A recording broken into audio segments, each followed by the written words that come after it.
हरियाणा के नूह से शुरू हुई हिंसा अब राज्य के अलग अलग शहरों में फैलती जा रही है। मेवात में पिछले 30 घंटों से भी ज्यादा वक्त से खौफ, तनाव और कर्फ्यू है। अब इस हिंसा की चपेट में गुरुग्राम और पलवल भी आ चुके हैं। दरअसल मंगलवार को गुरुग्राम में उपद्रवियों ने जमकर बवाल मचाया। गुरुग्राम के सेक्टर 66 में 200 की संख्या में आए बदमाशों ने दुकानों पर धावा बोल दिया। इस बीच कई दुकानों को फूंक दिया गया। बताया जा रहा है बदमाश पेट्रोल बम के साथ आए थे। कई गाड़ियों को भी आग के हवाले कर दिया गया। अब सवाल ये है कि आखिर हरियाणा के कई शहरों में फैली इस हिंसा के लिए कौन जिम्मेदार है। हिंसा और नफरत की आग के पीछे हरियाणा सरकार और प्रशासन पर भी सवाल उठ रहे हैं। इस पर गंभीर आरोप लगाए जा रहे हैं। इसी बीच हमने एक ऐसे शख्स से बात की जिसने हिंसा का खौफ का मंजर अपनी आंखों से देखा। नूह शोभा यात्रा के दौरान किसी तरह जान बचाकर सोनीपत पहुंचे अनिल पुरस्कान ने जब घटना बताई तो उनकी आंखों में हिंसा का खौफ साफ देखा जा सकता था। हर ओर से गोलियों की आवाज सुनाई दे रही थी। उपद्रवी हाथों में धारदार हथियार लेकर लहरा रहे थे और गाड़ियों को आग के हवाले कर रहे थे। कुछ लोग अस्पतालों की छत पर चढ़कर पत्थर फेंक रहे थे। कहीं पर भी कोई पुलिसकर्मी मौजूद नहीं था। शोभा यात्रा के दौरान सोनीपत निवासी अनिल पुरस्कान इस यात्रा में शामिल होने के लिए मेवात पहुंचे थे। अनिल ने बताया जिस वक्त वो पहुंचे उस समय मंदिर के भंडारे का आयोजन किया गया था। वो बस में सवार होकर जब वापस आ रहे थे कि तभी उन्होंने देखा कि सड़क पर जाम लगा हुआ है और दूसरी तरफ जाने का कोई रास्ता नहीं है। उससे थोड़ी दूर पर ही 100 से 200 की संख्या में उपद्रवी बवाल काट रहे थे। ये माहौल देखकर गाड़ी चालकों ने गाड़ियों को मोड़ना शुरू कर दिया और सभी मंदिर में वापस दौड़ पड़े। जिसको जो गाड़ी मिली उसी में सवार होकर वो मंदिर की तरफ चल पड़ा। लेकिन जिस तरफ गाड़ी जा रही थी उसी तरफ उपद्रवी दिखाई दे रहे थे। कोई चौक ऐसा नहीं था जहाँ पर उपद्रवी मौजूद ना हो। चारों तरफ से गोलियों की आवाज सुनाई दे रही थी। बसों, कारों को जलाया जा रहा था।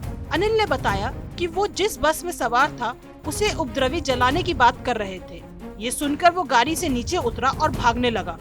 उसने अपने दोनों हाथ सिर पर रख लिए और तब तक भागता रहा जब तक वो उपद्रवियों से दूर नहीं चला गया। अनिल ने बताया कि उपद्रवियों के हाथ में लाठी, पत्थर और तेज धारदार हथियार थे। अनिल पर भी लाठी और पत्थर से हमले किए गए, लेकिन वो रुका नहीं और भागता रहा। अनिल ने बताया जिस समय उसने यात्रा शुरू की उस समय रास्ते से कोई भी पुलिसकर्मी मौजूद नहीं था। यही नहीं, जब उपद्रव शुरू हुआ उस वक्त भी किसी चौराहे पर भी एक भी पुलिस का जवान दिखाई नहीं दिया। हर तरफ केवल उपद्रवी ही दिखाई पड़ रहे थे। जब वो उपद्रवियों से 200 मीटर दूर पहुंचा तो एक पुलिस की गाड़ी दिखाई दी। उसमें 4 से 5 पुलिसकर्मी थे। लगातार उसके कानों में गोलियों की आवाज आ रही थी और उसने किसी तरह मंदिर में पहुंचकर अपनी जान बचाई। उसकी जान सिर्फ इसलिए बच गई क्योंकि वो भागता रहा। उसने अपने सिर पर हाथ रखा हुआ था जिसके कारण उसके सिर पर चोट नहीं आई। अनिल ने कहा कि जिस तरह से उपद्रवी हमला कर रहे थे उससे अगर सिर पर चोट लग जाती तो उसकी मौत हो जाती। वहीं अनिल ने बताया कि काफी देर बाद मंदिर में पुलिस पहुंची और वहां से सभी लोगों को सुरक्षित बाहर निकाल लिया। सर, आगजनी भी हुई है वहाँ पर, गोलियां भी चली आपके सामने? हाँ, जब हम वापसी बस के लिए जिस बस में मैं था वहाँ से वो चलने लगे हैं तो आगे ही एक कार जो थी वो जलाई गई थी। वहाँ से फिर सामने देखा तो और भी एक ग्रुप खड़ा था 20-25 लोगों का। तो उस डर की वजह से हमारे जो बस का जो ड्राइवर था जिस बस में मैं चढ़ा था उसने वो दाहिनी तरफ एक रोड जा रहा था वहाँ उसने बस उधर निकाल दी ताकि इधर से बच जाए। लेकिन आगे और भी बहुत लोग थे और चारों तरफ से लोगों का शोर सुनाई दे रहा था। और आ गई बस, आ गई, पकड़ो मारो। सर, गोलियां भी चल रही थी क्या?